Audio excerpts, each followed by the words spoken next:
ఖచ్చితంగా 115 జీవో బయటకు తీసుకురావాలి. ఆ జీవో ప్రకారం ఎక్కడ ట్రైనింగ్ అవుతున్నారో వాళ్ళకి విల్లింగ్ ప్రకారం ప్రమోషన్ ఛానల్ కల్పించాలి. అలాగే ఎంపీహెచ్ఎఫ్గా మమ్మల్ని గుర్తించాలి. ఎంపీహెచ్ఎఫ్ ప్రమోషన్ ఛానల్ ప్రతి జిల్లాలోని ఇంప్లిమెంటేషన్ పారదర్శకంగా జరగాలి.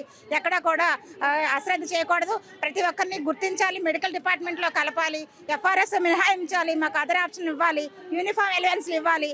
అలాగే ప్రతి ఒక్క హెల్త్ సెక్రటరీ కూడా హెల్త్లు బాడైపోయి అంటే ప్రజలకి సేవ చేసే మేము ఆరోగ్యంగా ఉంటేనే ప్రజలకు మేము సేవ చేయగలం. మా ఆరోగ్యం గురించి పట్టించుకునే నాదుడే లేడు. ఈ విధంగా ఈ ధర్నాకి కనుక మేము ఈ 115 జీవో కానీ ప్రమోషన్ ఛానల్ కానీ డిపార్ట్మెంట్లో విలీనం చేయడం కానీ ఏది అశ్రద్ధ చేసినా ఈ గవర్నమెంట్కి ఒకటే మేము తెలియజేస్తున్నాం. ఖచ్చితంగా ఈ ఉద్యమాన్ని మరింత ముందుకు తీసుకెళ్తాం. ప్రతి జిల్లాకి 1000 మంది చొప్పున హెల్త్ సెక్రటరీలు పనిచేస్తున్నారు. అలా 13,000 మంది కూడా కుటుంబాలతో సహా బయటకు వచ్చే పరిస్థితి తీసుకురావద్దు. మా ఓర్పును సహనాన్ని పరీక్షించొద్దని